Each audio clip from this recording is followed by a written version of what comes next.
Hey, look, it's great when you play with the Game Shark cheats on, like I did back on the GameCube. Oh, can you move and shoot at the same time then?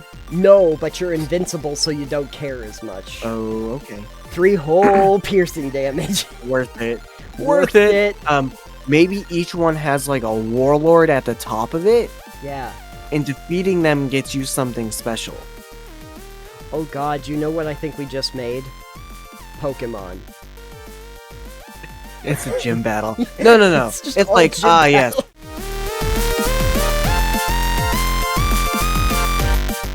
Alex, are you having a hot dice summer?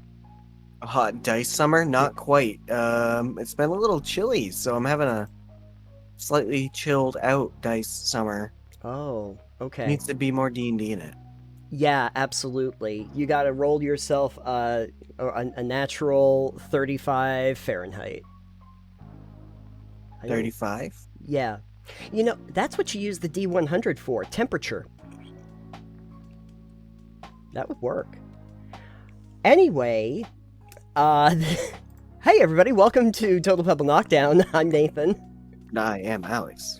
And we just rolled a nat whatever, so... -2 degrees Celsius. We rolled a -2 degrees Celsius. Bet you didn't even know that was a thing. How much is that in Fahrenheit, anyway? I do not know. Okay. On our Weekly Muse this week, we had talked a little bit about the Bethesda Showcase, a lot actually, about the Bethesda and Xbox Showcase last week. But there was also the Summer Game Fest that took place around the same time. And I wanted to at least acknowledge that it exists, and also some of the things that we saw, because there were a few interesting game announcements. I don't know if you followed any of it. Not as much. No. And I do have to say that in comparison to, like, the announcements at, like, Xbox and Bethesda, it might not have been quite as interesting for most people. And a lot of, like, the indie titles and stuff, those were on other smaller pieces. Like, you saw Devolver Digital still do their showcase, which is more for the skit. You like to watch those for the fun sketches that they do to make fun of the corporatization of the whole thing. But for Summer Games Fest itself, we did get a few interesting announcements. Unfortunately, a lot of it is going to be sequels and remakes. Sounds about right. Yeah. So I'll go over that a little bit before we actually get to, like, new IPs, which is the more interesting stuff, I think. But so sequels. These are a few of these. I just don't understand why we have them. So there's going to be a Kingdom Hearts 4. Right. What's this one titled? Do we have a name? Yeah, 560 over 385 squared. I think you're making Remorse. that up, but I can't really tell. Yeah. Because that sounds like a name that they already have. Yep. Yeah, it probably is. I can tell you that I think it's the same guy that's producing this as the last Kingdom Hearts game. So okay. At least they're keeping it together. And keeping the story apparently as incomprehensible as humanly possible, because I cannot figure it out. But also, in other news, we don't understand why this is a thing. We're getting Alan Wake 2, because... I didn't play the first one, but... Yeah. Remedy ran out of ideas. I don't know. I tried the first one. It's well known mostly for the flashlight mechanics, where you have to hold the flashlight while you're holding the gun so that you can aim. Okay, I remember this vaguely. Yeah, it's a very specific kind of title. The thing is, Remedy is good at making games. I'm going to tell you that, like, bless you. I got allergic to Alan Wake, but Quantum Break was pretty good, but also Control. If you've never played Control, I have it, but I haven't played it. I do recommend it. I think it's a really, really solid game. And considering the conspiracy theory kind of, Yeah, I know a little bit about it from something else I think we've touched on briefly, that it is actually based upon stuff from the SCP universe. Yeah. Which, at some point, I do want to talk about SCP with you. Yes.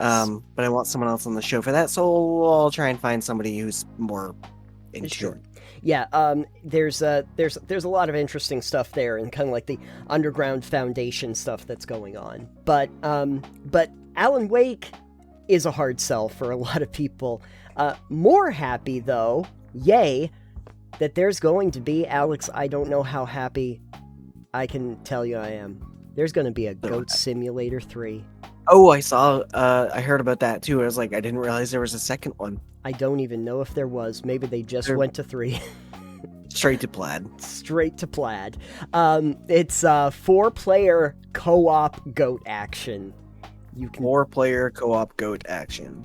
And if there's ever a time where we can have a nice little co-op game for a stream Great. It's gonna be Goat Simulator. It's goats with your friends. Goats with your friends. Yeah. Exactly. So we're getting a few of those. Remakes. Okay. Big remakes going on.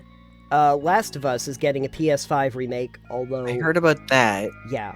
A lot of people did say it might look a little similar to the original, but they're... I heard about it, and then I think the people I was listening to were like, why? It's not really that old a game?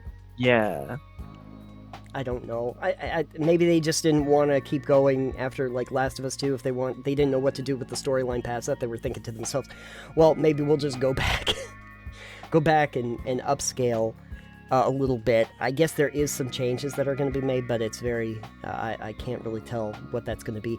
Resident Evil 4 though is going to get a remake, and that looks like it's a complete overhaul, like a totally different game than what was there before. Still not gonna play it. There you go.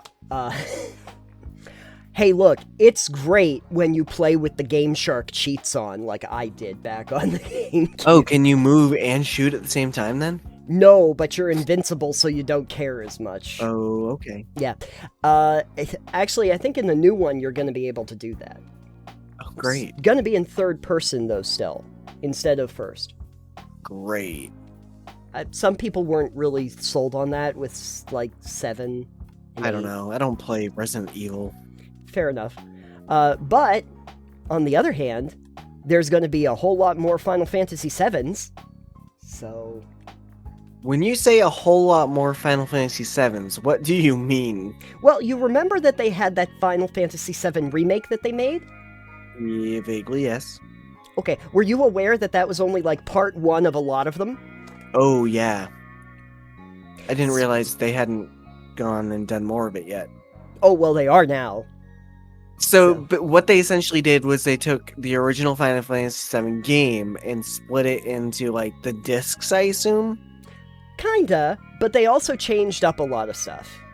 Yeah, they changed all the graphics, everything's way better, all the systems are more updated, of course. But also, like, in the first game, like, Sephiroth barely even comes into it, and there is, spoiler, although it might not be a spoiler because I didn't play it, but if you're wondering about story inconsistencies from the original game to the new one, there's supposed to be some sort of, like, anomaly that they discover toward the end. Like, that's the reason why there are changes from one game. So they expanded on the story, got it. So this is like what they did when they took Full Metal Alchemist, the anime, and then they went, we're not quite as happy as we want with this. Let's make Full Metal Alchemist Brotherhood, which instead of being a 2-season-long anime, is like a 7-season-long anime. Oh. And we're going to gloss over some of the stuff we spent way too much time on in the first one, and expand on things we didn't go nearly in depth upon. Right. In the first one, in the second one, and honestly, I know you're not much of an anime fan, but Full Metal Alchemist Brotherhood is actually pretty good. Yeah. I think what they're trying to go for is the multiverse-y kind of thing that everybody's into right now. I love multiverses. And the idea, of course, of this one is that the story of, like, Cloud and Aerith and Sephiroth and all of that is different in this version than in the original version. And so... Or you gotta mix it up to make people want to play it.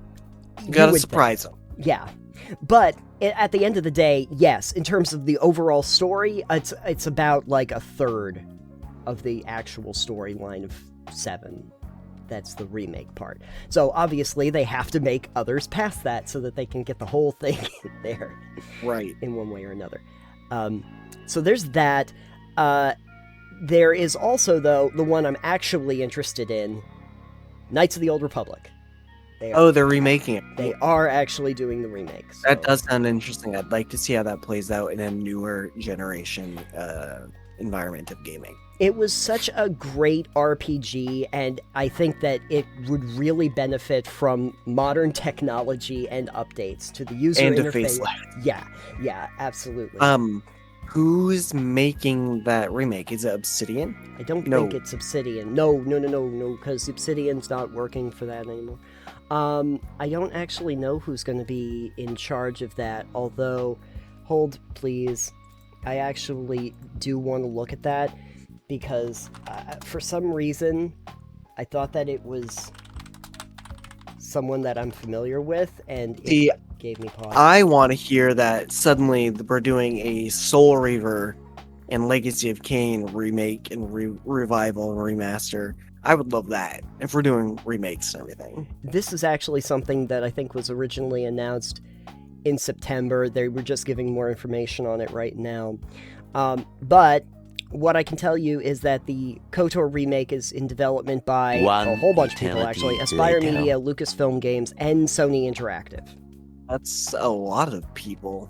And a lot of people that worked on KOTOR, if I remember correctly. I think Really? Aspyr... Well, yeah, Lucasfilm, like LucasArts... it wasn't Lucasfilm, but LucasArts worked on it before. Maybe it's like when EA remastered the original Command & Conquer Red Alert and Siberian Sun games, Maybe. where they're like, hey, we actually brought in like part of the original team that worked on this game to help us remaster it. And it was like, oh shit, okay, good job, EA, we're actually proud of you for that. Like, great. Westwood Studios was fantastic until you destroyed them, but I'm glad you brought like the people in from Petroglyph that are the old team from Westwood to work on that, because that is smart. It's smart. Yeah, it certainly is. It's also good press. Yes.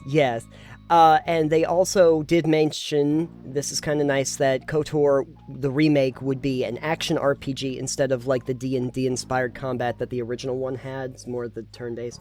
So they're probably gonna do something similar to like what the Final Fantasy did when they got the modern ones, and they made it more of like a real-time strategy instead of a turn-based kind of thing. So we'll see how that goes. It does say that they're rebuilding it from the ground up, but it's in early development right now. Anyway, that's going to happen. If I had one of the remakes that I was interested in, it would probably be that one. So yeah, I'm probably more interested in that than anything else you've talked about. So there's especially Kingdom Hearts 4 100 over 25 by 6 times 32 second power. Find the square root of X. It's pi. It's pi. Yeah. They should just call it. They should just call it the Kingdom Hearts pie. That would have been great. Blueberry pie. Anyway, so there was that. But good news, there are actually a few original game titles that are going to be made, and I thought that it would be worthwhile to actually talk about those, because I'm always happy to see new IPs. So, first one is going to be called Callisto Protocol. Now, this might not necessarily be something of interest to you, but I do want to talk a little bit about it just because it is going to be a new game from the original devs that made Dead Space. So if you're not familiar with that story, basically there was an original dev team that worked on Dead Space, and then when they went to do 2 and 3, the dev team changed and they wanted to make them more action RPGs after that, not a horror survival game on the spaceship like the alien-inspired one that the first one was. Anyway, a lot of the dev team went off, made their own studio, and they're doing something that's like Dead Space. It's on a space station, and it's going to be more of that horror survival kind of thing. And they renamed it and got new lore and everything for it. I think I heard about this one as well. Yes. Not to be confused with a new Dead Space game that they're also making, or that other one that also is kind of Dead Space, because everybody's apparently making these now. But I think I have the most hope for this one, only because it's the original devs that are doing it. They formed a new studio, and so now they're doing that. Nice. Witchfire. Yes. Think we talked about that briefly. Yes. Not on air, though. We didn't do that. Well, let's talk about it briefly. Briefly, yeah. Witchfire, basically, it looks more like an action, like, shooter, but with, like, this arcane, like, fantasy setting, like... Victorian, I think, is what it was. Yeah, like the Victorian setting where you can, like, have fire coming out of your freaking gun and stuff. Like, that's called a flamethrower, Nathan. That's right, that's a flamethrower. That's right, I forgot. It's the boring gun, but back in the day. That got a lot of press. It looks really fast-paced, and the aesthetics are really interesting. So, looking forward to that. And then and it's co-op, I believe, too. So I believe there is co-op in it. That would be really great. That would lend itself very well to a co-op game. And then probably the one that I'm most interested in, that we also talked about briefly but not on air, is Nightingale. And if you don't remember that one... I don't. Okay. Nightingale is like a survival game.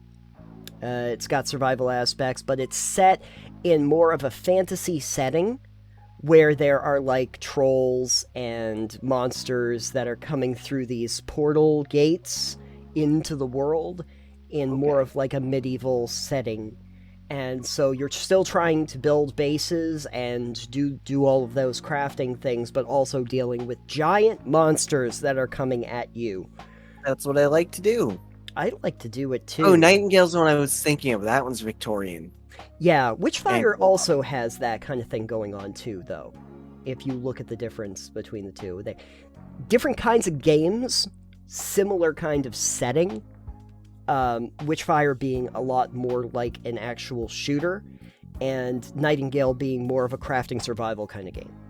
Okay. But I think I like the idea behind the crafting survival, because then you actually get to use your axes on trolls.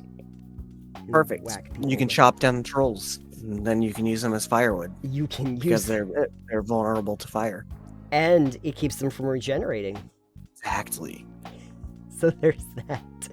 I don't think that we are going to be waiting all that long for those particular titles, so we'll find out. We'll have to find out. But besides the Summer Game Fest, they also had things like Devolver Digital doing a Cult of the Lamb, I think was the one big one that they showed off. But let's face it, those are really just more entertaining for the actual sketch part. Yeah, I heard about that too. And I think it was Yahtzee and whoever he was with at the time. They're like, yeah, that's just Devolver being Devolver. Yeah, it pretty much is. It's just fine at this point. Yeah, just do what you need to do, because it's not really as much game-centric as Summer Game Fest was. But they did make a few interesting announcements. I think the most important things there are going to be like the KOTOR remake, and I'm looking forward to Nightingale, and I'd like to see what Callisto Protocol is. It's not as exciting, but... Maybe we can all try Nightingale together. If it comes out and it looks good, it still looks good. We'll see how it is. Yeah, because I think that might be a sleeper hit. That feels like something that might be a sleeper hit. Maybe. We don't know because it's a sleeper hit. It's asleep at the wheel. I have stopped getting my hopes up, though, for games. I don't do that anymore. Excitement died a long time ago. He's no longer able to be excited. But whether or not it's good or bad, if we play it, we will probably talk about it on the show. So yes. Let us move past the big summer game announcements fest that we've done over the last couple weeks and talk about something a little bit more analog, let's say. Clocks. Yes. definitely clocks. But also, in a recent episode where we were talking about character classes, we mentioned that Barbarian is like a really weird thing.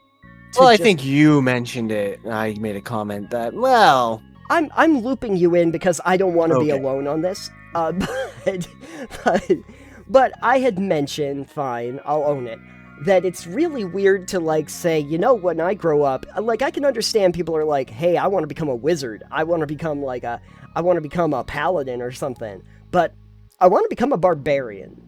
Didn't really seem like a choice you'd imagine people making. So, yeah.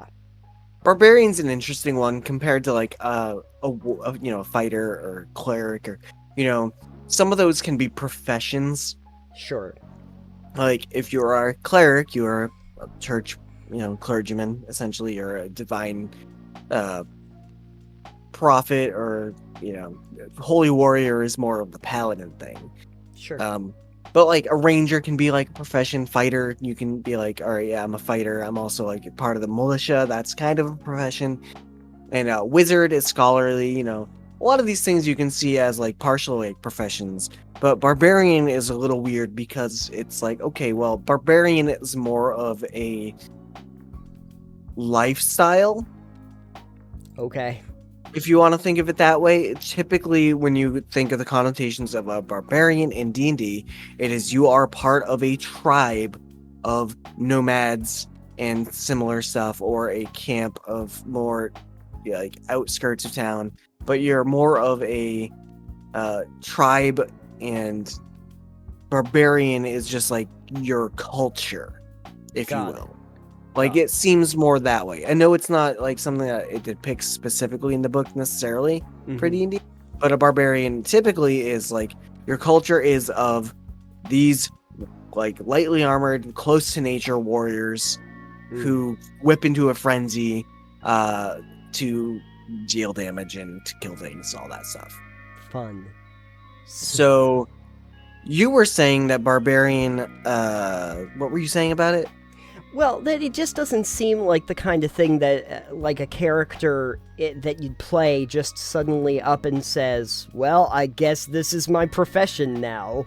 Yeah, so barbarian's a little weird in that fit, because you don't really, I want to grow up and be a barbarian. It's more like, no, I kind of, and I think in most people, when they play barbarian, it's like, yeah, I kind of grew up in a tribe, maybe, of barbarians, but I don't think people necessarily put that much thought into it, but... Sure. Whereas other synonyms that you could use for barbarian could be like a rage fighter, or a frenzied berserker, or a berserker itself, or anything similar to that. It's where, instead of just being a strict fighter trained, it's just you kind of go, I'm kind of strong and I get mad. Yeah. I channel all my anger and fury into devastating attacks. Sure. Sure.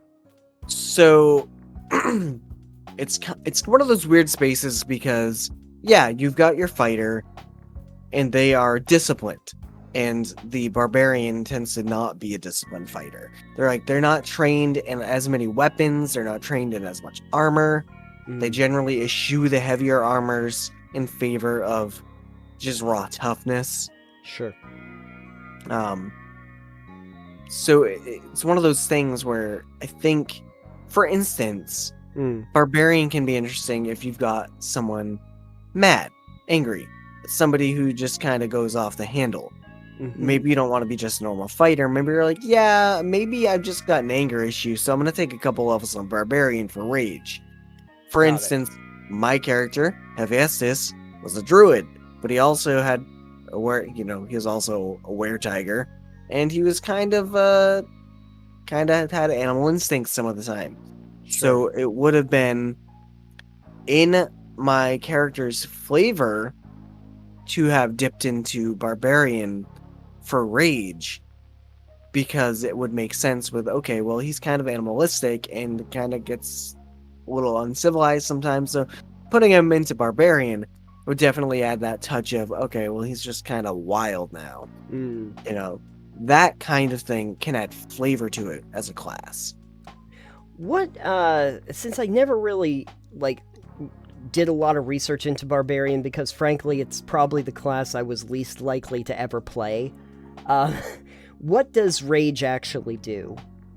Without looking at it and trying to remember offhand, Rage, makes your strength and damage and everything go up. Your constitution go up, so you gain temporary hit points. Okay. So you do more damage, you gain temporary hit points. Occasionally, I think you can like do other things with it depending on your archetype and whatnot. I think it reduces your AC a little bit. Okay. And then after you've raged, you're fatigued until you like rest. But you can rage for a certain amount of rounds per day, I think. Got it. We could look it up, but it's lengthy and I don't want to read it. So anyone who's not familiar with Rage, look it up. But I believe, you gain like, I think it's like +2 to strength or +4 to strength, depending on your level, which will add 1 and 2 or 3 to damage. And then you gain hit points based on your improved constitution score. And then you lose maybe 2 AC, but you gain improved hit points and damage. So you're looking it up. I am, just so that I can, just so that we don't have to think about it. Sure, I don't like thinking anyways. Okay, so here's what actually happens with Rage. In battle, you fight with Primal Ferocity. On your turn, you can enter a Rage as a bonus action. While raging, you gain the following benefits if you aren't wearing heavy armor. Yeah, barbarians do not wear heavy armor, except if you've got a subclass of it that lets you. Okay. They issue that because they get damage reduction naturally, so... Fair enough. You have advantage on strength checks and strength saving throws. Okay, yeah. Forgot about that. You can make a melee weapon attack using strength. You gain a +2 bonus to the damage roll. This bonus increases as you level. Okay, I see that. There's increased bonuses to 3 and 4 when you get into higher levels. You have resistance to bludgeoning, piercing, and slashing damage. Nice, okay, they changed. I was thinking of an older version of Rage, I guess. You must have been thinking 3.5. Now, resistance in 5e means you take half damage, right? It's half damage, yeah. Which makes that really broken. Right, because bludgeoning, piercing, and slashing are like the 3 most common ways you're going to get damage. Any non-magical weapons. Yeah, exactly. This is probably the reason why you can't do this with heavy armor, because if you took heavy armor mastery and you had that while you were raging, you basically never take damage. You just need some adamantine light armor. Yes. Oh my god. Anyways, continue. If you are able to cast spells, you can't cast them or concentrate on them while raging. Right, this is why in 3.5 there was a prestige class called a Rage Mage, which actually lets you cast spells while you were raged. Oh my, that seems dangerous. Yeah, especially if you're throwing fireballs in melee. Yeah, your rage lasts for 1 minute. It ends early if you're knocked unconscious, or if your turn ends and you haven't attacked a hostile creature since your last turn or taken damage since then. You can also end your rage on your turn as a bonus action. And once you've raged the maximum number of times for your barbarian level, you must finish a long rest before you can rage again. You may rage 2 times at first level, 3 at 3rd, 4 at 6th, 5 at 12th, and 6 at 7th. That seems like more than tight to level. Yeah. It's honestly, I would change that to a short rest to regain a expenditure of rage personally. Right. Because it seems a little weird that they can't, sorcerers and wizards gain some stuff back when they short rest. But, that's your main class feature as a barbarian, so I feel like it would be, you'd want a short rest to regain the use of it. Yeah. And then have a clause in there if you rage, more times than you normally could in a day, you get fatigued or something. Right. And then adding on to that is stuff like Reckless Attack, where basically you can have advantage on melee attack rolls, but then you also have advantage given towards enemies that are attacking you. And, yeah. Like I said, I know that some people really love playing Barbarians. I think it's probably the class I had the least amount of interest in playing. They can be fun. Yeah. They can be. You can do some really interesting stuff with them if you mix rage with like reckless attack. It's like I am a frontline berserker. I'm wearing no armor. Yeah. Conan style. Oh sure. You know, loincloth and a great axe. Yeah. Or, you know, some interesting builds of that. I imagine that Barbarians were kind of created because people wanted to do like the Conan the Barbarian. Probably. I imagine that lore is one of the reasons why, but I know that there are other variants of rage classes, like the Battle Rager, I think, is one that used to be a class. But Sure. what that was is a heavy armored variant. And a Battle Rager was someone who would wear like heavy spiked armor and would go in grappling. Okay. So they would essentially like grab their enemies and like hug them with all of the spikes on their armor and stab them and stuff.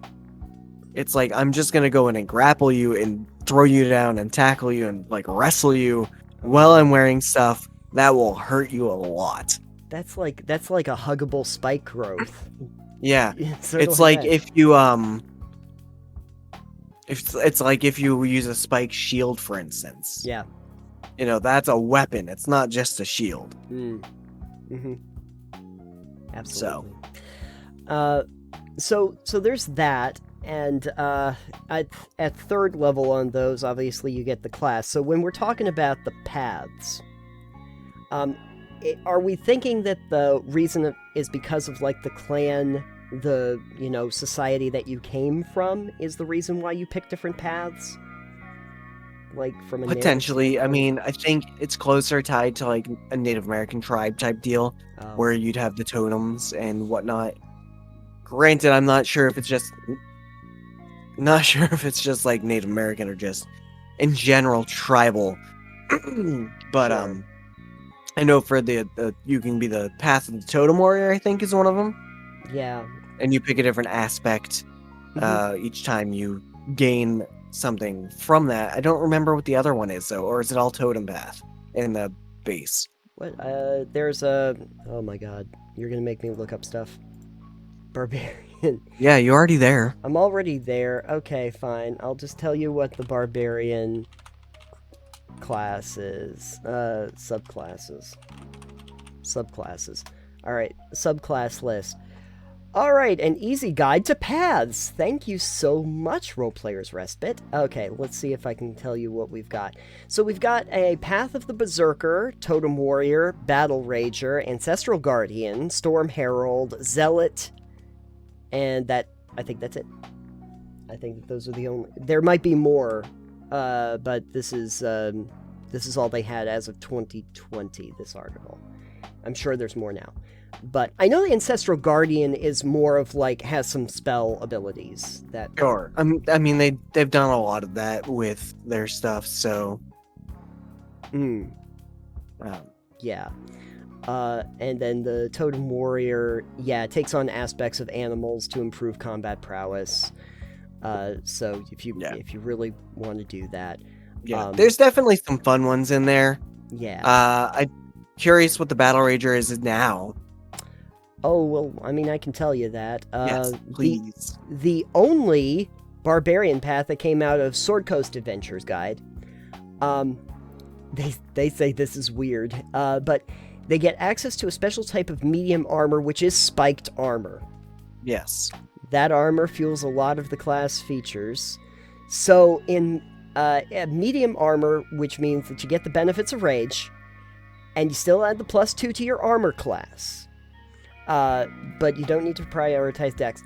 The 6th level feature, Reckless Abandon, means that you gain temporary hit points equal to your Constitution modifier. So if you don't have any temp hit points, you can re-up it every time you attack recklessly. Interesting. So what do you do? You gain... if you don't have any temp hit points, you can re-up it every time you attack recklessly. Okay, so by... That's worded poorly. Wait. Okay. Reckless Abandon. Anytime you use Reckless Attack, you gain temporary hit points equal to your Constitution modifier. But only if you don't have temporary hit points already. Yes. That's weird. You gain temporary... you can re-up it every time. Oh no, I guess you can do it. Anyways, so I think if you wanted to do a Battle Rager, it'd be really great as a... What do you get from having the spiked armor? Is it a weapon attack? I don't know. Also, I would totally use, like, some bladed chittin. It says that the most that you'd really do from spiked armor is like 3 piercing damage. The way that it's done in 5e. Okay. 3 whole piercing damage. Worth it. Worth it. I would, if I was gonna do a barbarian and I wanted to do like a battle rager, for instance, I would be like, all right, well, I'm also gonna take a class level in monk.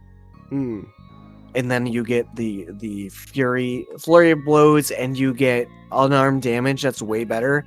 So you take unarmed damage and just grapple. Okay. Then you just throw yourself at the enemy. Okay. Yeah. And you just pummel them to pieces. So I'm gonna give you a little bit of a thing. There's a site I like to visit when I'm trying to get into the mechanics part of D&D. That's called rpgbot.net. I don't actually think it's a bot. I think it's actually somebody who writes these articles. But they do whole breakdowns of subclasses, and they even color code them from, like, bad to great. I think I've seen that. Yeah, and it's handy as a little thing. And they say that the path of the Battle Rager is basically not very great. as far as classes go. Yeah. And, but ones like Ancestral Guardian is, like, the GOAT, Path of the Beast, which is, fairly new.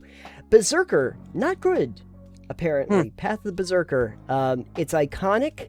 If you want to get mad and wreck people's faces, the Berserker is a fine choice. But the ability, they have a signature ability called Frenzy that has a complicated interaction with the exhaustion rules. Yeah. I think some of these might be better if you just house rule some of the stuff, like I said, where the short rest would give you a charge of rage back, for instance. A little bit of modifying it to make it more friendly might be nice. Yeah. On the other hand, if you take Path of the Totem Warrior, it's considered one of the most versatile kinds of classes for barbarians.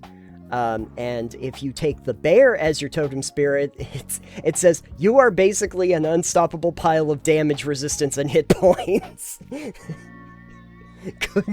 Enjoy. So, a lot of different things there.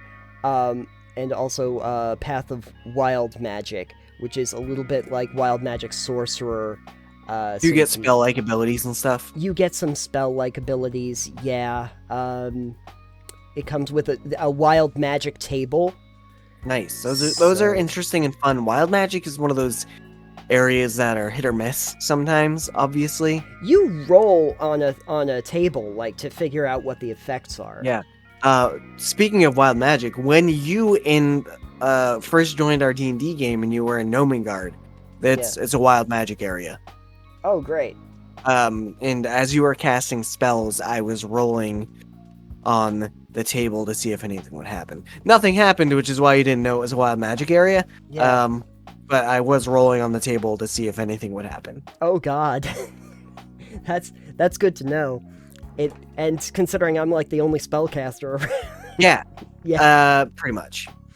Well, I should say Hawksbane does no spells too. Sure, I think it was any spell over level 1, that was above a cantrip that got cast would be wild magic. Cantrips didn't affect it for whatever reason. So, anyways, I don't even remember what I cast. So, don't even. Anyways, so Barbarian, a lot of options. A lot of them deal with dealing massive damage, being a huge HP sponge, and just the general function of getting really mad and wrecking things and having different like animal spirits, totems, things like that, being really close to like nature and guardian spirits. Sure.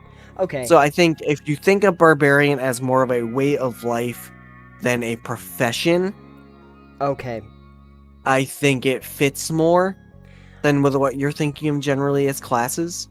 Yeah, maybe that's why it always felt a little out of place for me compared to a lot of them, because it always feels like when we're talking about classes, we're talking about a very specific choice that characters have made in the path that they're going down, and Barbarian, the way it sounds and the way you've made it sound is that it is really the life that you were almost born into that is what you've known. The entire time. It's kind of, I mean, in a similar fashion, a monk and a warlock. That's true. Because I don't think you typically go, yes, I'm a monk as a profession. You go, I kind of want to adopt the monk lifestyle. Right. And then you go to like a monastery and you learn monk things. Yeah. You know, how to be an immortal deity, essentially, by level 20. Right. And then warlock is like, yes, I would like to make a pact with this creature, devil, demon, angel, or sentient weapon. Yeah. It's like these are choices you make in your life that are not just like, I'm a fighter. No, it's like, I'm gonna make a pact with this demon for power. I'm gonna join this monastery because I don't need to eat, breathe, or sleep ever again. Yeah, these are choices that feel like they are beyond going out on adventures. These are life choices that you've made. I mean, in some ways, I guess you could make the same, you could make the same argument for even clerics and paladins and stuff like that. Sure. You've made a literal life decision. I think it'd be interesting to approach character creation from the point of life choices rather than just background and class choices, to be like, I want to do a monk, and you're like, here's the reason I became a monk. I think that'd be an interesting way to fill out some backstory. It would be interesting if you kind of did the almost reverse design your character, so that you're like, okay, I don't know what class I'm playing, I don't know that. I'm going to figure out what my character is, and then based on what the storyline is, we'll determine what the character is. Because that's going to inform a lot about who I am. I think that there's a lot of times people are like, well, this is the class I want to play, and so I'm going to play that class, and we'll figure out what my character is that got you there. I think that it would be interesting to actually just say, okay, here's the storyline I have about the character that got you to point A, and then we'll figure out what class makes the most sense for that character after you've done that. Yes. Yeah. Because I could say I just want to, like, raise the dead. Well, that's which is what you keep saying. Yeah. And I know that I have two options for that, pretty much. Next week on the show, Nathan raises the dead. And decides if I want to do that as a wizard or a cleric. That's the big thing. Choose. Anyway, if you have an idea about why you wanted to be a barbarian, or if you do want to be a barbarian at all, let us know in the comments down below, or over on our Discord channel. Finally on the show, we have a Mechanically Speaking. And Finally, yeah. We kind of spoke about mechanics on the last one, but this is actually Mechanically Speaking. Because, are you ready to get in the ring? I'm ready to rumble! Excellent. Okay, so, and Thor and the Hulk end up fighting each other, and that's fun for everybody. That's a great transition. That's a Marvel Cinematic Universe thing that you probably... He's a friend from work. Yeah. Anyway, so we were talking a little bit before we started recording about the nature of going through a series of, like, arena fights. Yeah. And what the mechanics behind that are. Or the reasons behind it. Or the reasons behind it, yeah. It's something that I... like, we can talk about it in terms of actually laying this out for like a TTRPG. Sure. But before I we do that, I did want to make mention that I see this a lot as like a plot line in almost every RPG video game that I have ever played in my entire life. I've seen this in Zelda, this was Fable, KOTOR, Fallout, Skyrim. Actually, every Elder Scrolls game has had a point where you just Castlevania Curse of Darkness had something similar. The other thing we were talking about, not just arenas, but was like towers. Like battle towers. Yeah! Even Pokemon has a battle arena and battle tower type stuff, too. I was playing Yakuza Like a Dragon, and there is like a 100 level deep, like, fighting arena system or something like that. It goes 30 or 40 deep. Castlevania Curse of Darkness actually has a tower. I forget it. It's named like the Tower of Infinite or something like that. Tower of Terror but or something. It goes up 50 floors. Yep. You fight up 50 floors, and then you can glide over to the next side. There's another tower, and you fight down 50 floors. Oh, God. Nice. And that one's harder because it's got a bunch of mechanics that you need to interact with in the right way, or else you can't beat it. I think, wouldn't it be amazing if they had a whole thing where, like, you have to fight up 50 floors of a tower, and then they, like, give you, like, a special chest, and it's, like, on a little platform that's off of the tower, and so you have to make this one pivotal jump to get to that platform for the one, and if you miss, you fall all the way down to the bottom, and you have to fight your way back up the 50 floors again. And they have a really bad camera angle on it, so you miss every time. Absolutely. It's just, you can't interact, there's no platform. I could see that in the next Souls game. Great. No jump mechanic, just good luck. Just good luck. Roll. Try rolling. Yeah. I want to know why games are obsessed with this battle arena, battle tower type mechanic. Like, is it something that inherently, like, it's not necessarily bad, but it's strange. It's out of character. To think about. Yeah. It's definitely out of character in relation to the rest of the game. Right. Like they do it. I think honestly the reason why they do it is because for people who want to focus on combat, sometimes when you're getting into the storyline, it's not combat heavy enough, and they want to provide something that is all combat all the time. Like it comes out of the tactical and combat heavy RPGs. Sure. But here's the question about that. If you wanted to do something that breaks away from the other rest of the gameplay to be a very specific combat arena / combat tower, because those are also very prevalent, like, what's the in-game reason for it? Like, battle arenas are a little bit more able to be explained. Yes, we're having a competition. There's a battle arena, and like in Fable's case, it's like you're fighting the arena against named characters. It's part of the plot. Yes. And when it's part of the plot, it can be explained away because plot point or subplot point, there's narration. But like these random battle towers out in the middle of nowhere that just exist. And it's like, yes, you can fight up 50 floors for some treasure. Yeah. It's like, why does this exist in this game? Right. Because the thing about it is that it kind of gets meta. Because even in like Yakuza, there was this whole thing where it's like, yeah, you can go into this battle tower so that you can get powerful enough to handle the tasks that you're going to be doing later. And it's like, oh, you're just kind of showing that it's a game, okay? So I'm thinking in like tabletop, you could kind of do something interesting if you wanted to.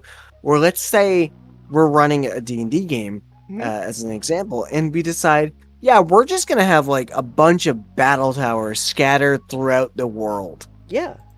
Maybe each one has, like, a warlord at the top of it. Yeah. And defeating them gets you something special.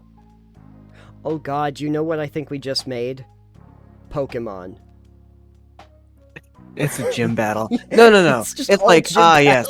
Now you have 50 floors of a tower, and it becomes just a slog. Like, the issue there is then you have to plan out what's on each floor. I think it would be cool if you themed it around, like, one kind of, like, enemy. Yeah, that's what Pokemon did. Yeah. These are all fairy enemies.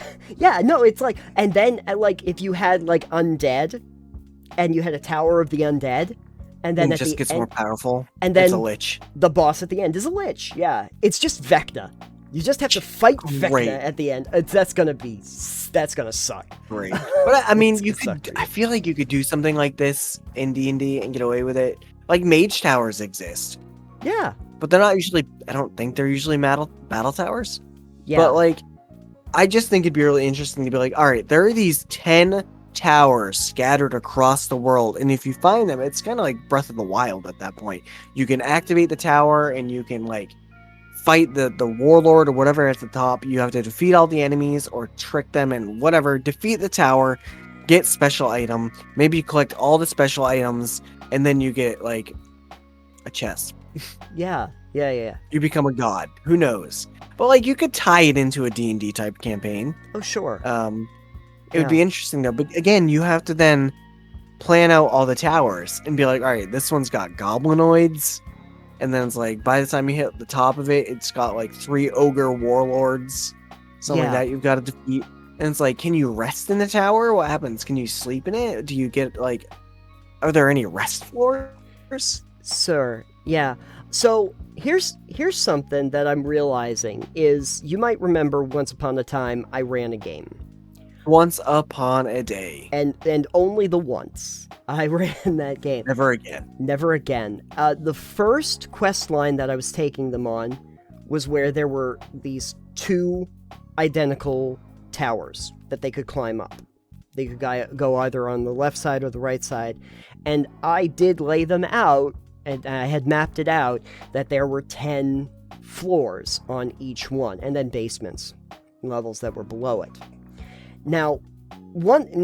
So there's a reason why I did that, and then there's like a hidden reason why I did that. Of course. So the reason why I did that was because I wanted to create a Romeo and Juliet sort of situation with a bunch of trolls, and that these trolls were of 2 different houses that hated each other and would constantly snipe at each other across the towers.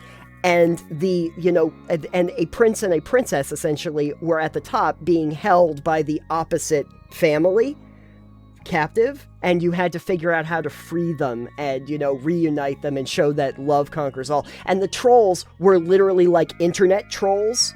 Oh no. But they looked like trolls, but they were but they acted like internet trolls. And so the idea of, stopping the internet trolls and letting true love prevail. And then I had different floors that were supposed to be armories or barracks or stuff like that, and had different traps inside them. And I did that because I thought it was a really easy layout that people could get up and down, so that they could move freely from one to the other.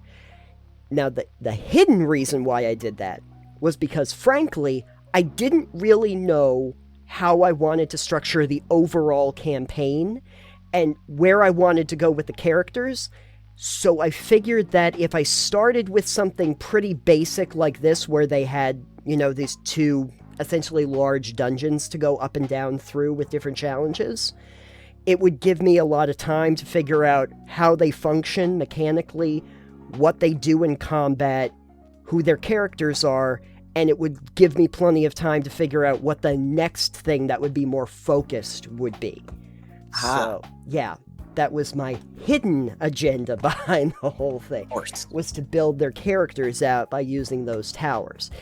That wasn't necessarily, well, it was a little bit progressive as I went up, where I was like, well, they're probably going to have some just like, not exactly the brightest trolls, like down toward the bottom.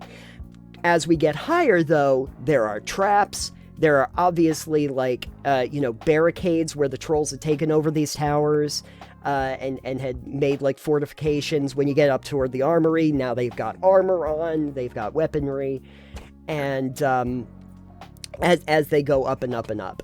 And they're not quite as focused on the phones.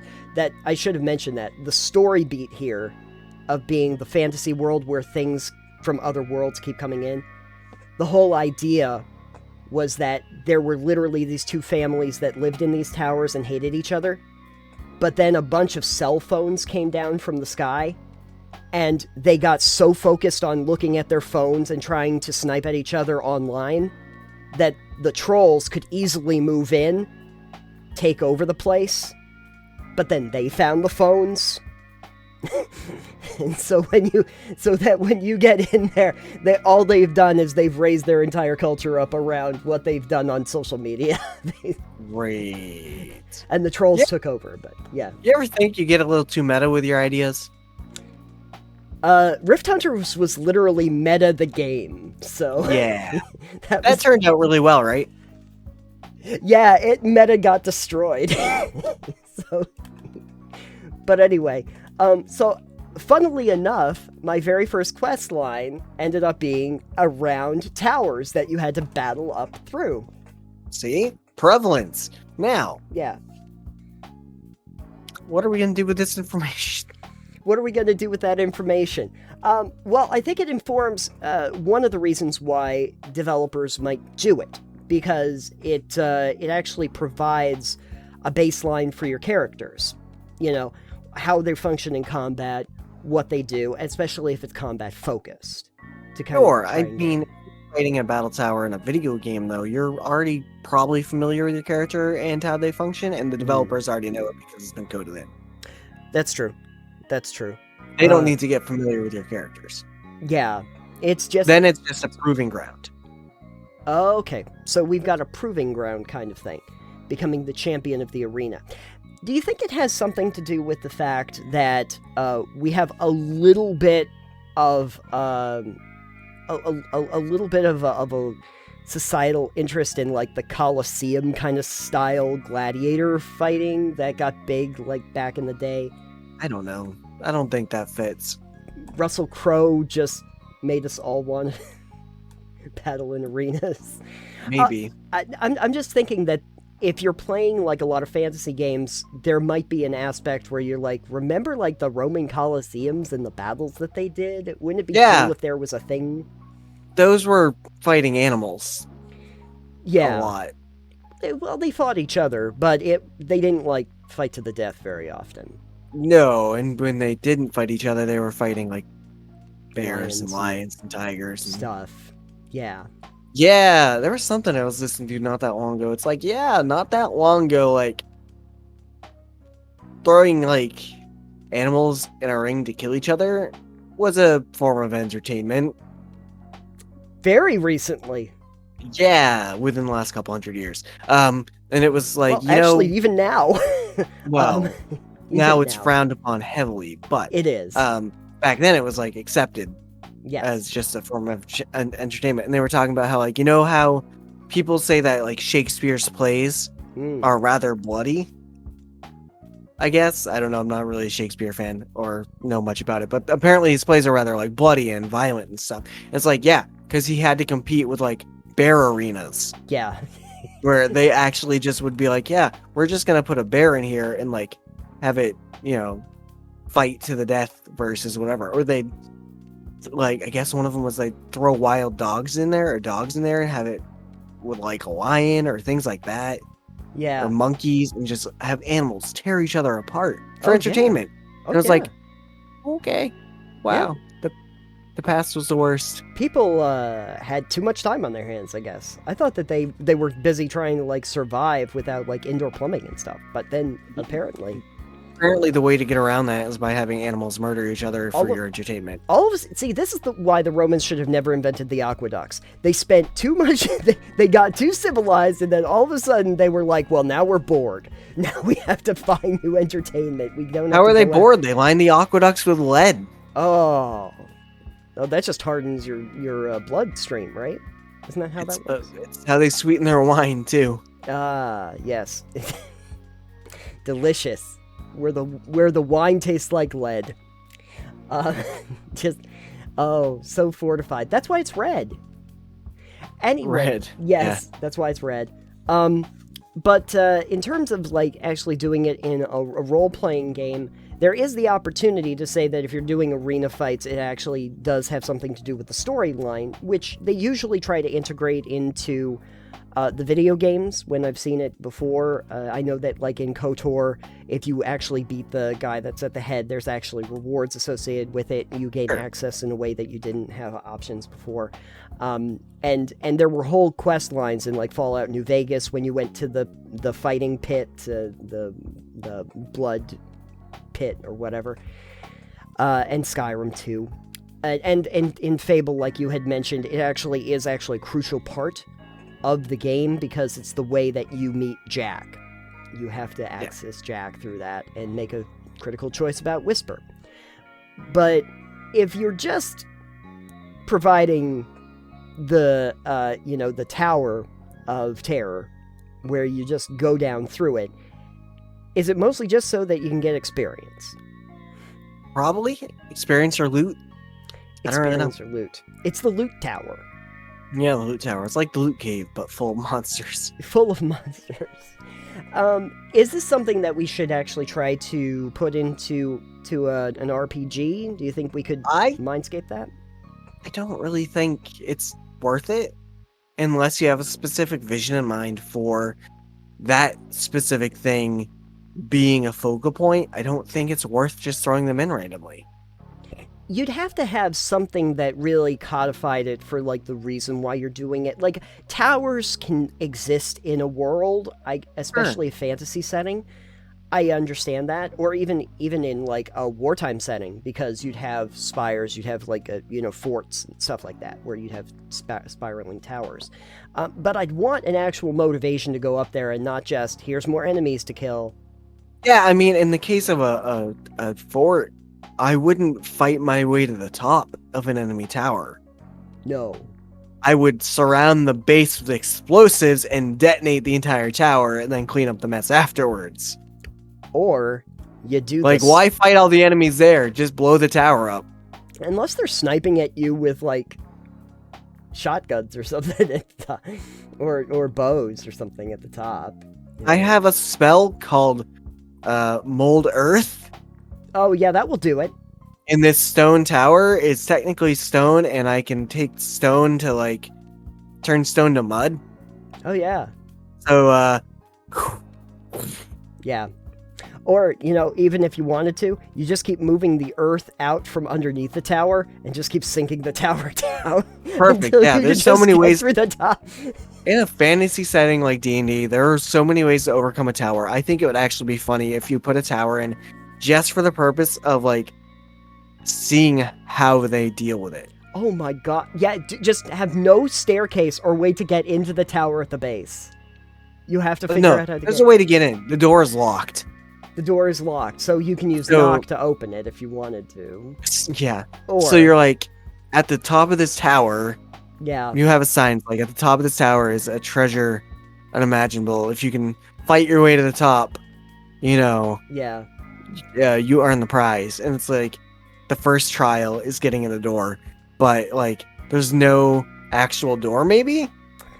Here's a way that I don't think most people would have thought about, but I do like the idea if you just used, like, shape water, like, near the top of the tower, and just drench everybody that's inside of it. Like, if you could just... like, you could eventually maybe flood if you just kept using shape water, you might actually be able to flood the tower. That would be hilarious. And then everybody drowns. And then it just pours water out the top, and you're like, there we go. Yep, that would work out great. If you want higher level spells, just do Meteor Storm. Then your area of effect is the whole tower. Everybody inside of it is the area of effect. Well, I mean, it would hit the floor above it, so... Anyways, true. I think if you're going to use a tower in a game, I think use it as some obstacle to try and see how they work around it. Not just fill it with enemies. You can still fill it with enemies, but don't, like, go ham. I think it'd be funnier and more interesting to see, like, if they sink it into the ground, or if they make it topple over, destroy it. Something. Oh, yeah. There's a lot of fun things you can do. And I think that that's the real benefit here of seeing how you can do it in a tabletop game versus in a video game. Because I think in the video games, you usually end up with a scenario where it's just I need to fight through the enemies to get to the top of the tower, the bottom of the tower, go down through the 100 floors, and fight your way through. In a tabletop game, though, sky's the limit, baby. How do you want to address? Yes, literally. And maybe you fly. Maybe you reverse gravity. Wouldn't that be amazing? On the tower. And you have one of those like light walls somewhere in the tower when you do it. And then everybody, as they topple through in reverse gravity, they pass through the wall. they pass through the wall. There you go. Thoughts. Enjoy. Find a way to just make the whole thing oil and then set it on fire. Not that hard. You spell grease at the top. Yep. Anyways.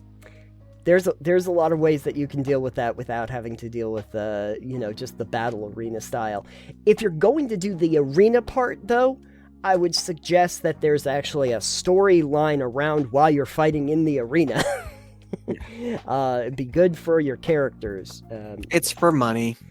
It's for money, fame, fortune, or I would like to see the idea of it being for access, like you know that there's a fighter that's being held against their will and they're the champion of the arena, and you really need information that they have, so you're going to have to fight to the point where you can talk to him, and turns out he's got no tongue. He's got no tongue, and it turns out that the only way you can get the magical scroll is you have to beat him in the arena. There you go. And then they'll hand you his possessions. And one of his possessions is the scroll with the information you need on it. So there you go. But hey, if anyone out there has an idea for how you might want to do arena fighting or how you'd set it up, please let us know. And if you happen to be or tower, how you deal with the tower. How do you deal with the tower? That's a really good question, actually. Folks out there, you have the tower. How do you actually deal with the tower? A lot of options. Murder. And if you are over on Anchor, feel free to leave us a voice clip. You can do that too, as well as contacting us over on our Discord channel. So, Alex, now that we've fought through 1,000 levels of arenas... nap time. It's nap time. So, before we go, the prize for the champion of the arena, where could they, our fine champions, find more information about Total Pebble Knockdown? You can find your prize over at TotalPebbleKnockdown.com. And the funny thing is that I just started to realize one of the best ways to deal with the arena is if you had a boulder at the top and you just let it go down the spiral staircase, rolling over everybody in the wake. I think you can make that happen. Anyway, while you are there, feel free to click on our Patreon banner. Patrons get early access to all the complete video components before they even go out in individual segments. So you get that and early access to all the other projects that we have. And you also get all of the premium content, i.e. the stuff that we cut out of episodes. All the good stuff.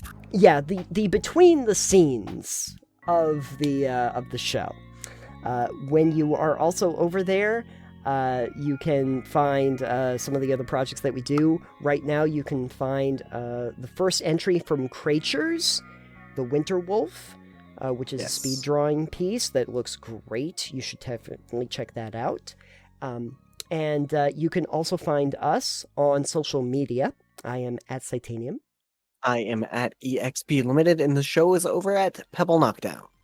If you're looking for the podcast, you can find us on every podcast known to mankind. And we also upload to Anchor, which is always a good one. So if you have anything for... And if you enjoy the podcast, please share it with a friend. Tell them that it's fantastic and entertaining and it makes you smarter and prettier. We would certainly be surprised to hear that ourselves. Yes. Yeah, that would be amazing. And feel free to stop by either a Discord channel or check us out somewhere and say hi. We'd appreciate that. Just to know that you're out there. And of course, thank you to our Shiny Level patrons and all of our patrons. We thank them at the end card. You keep the digital lights on. Yes. And since we are so shiny and the lights are on, I think it's time that we actually collect our prize from the arena and go back to our barbarian tribe. Yes. It's gold, and we're going to eat it.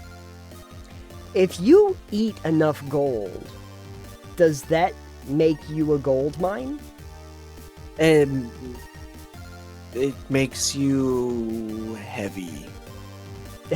And it makes you heavy, and worth a lot to jewelers. Yes. So there's Anyways. No idea where we went with that segment, but hey, you know what? It's the end of the episode. And by the way, thank you for joining us, and we will see you on the next one. Goodbye for now. Bye.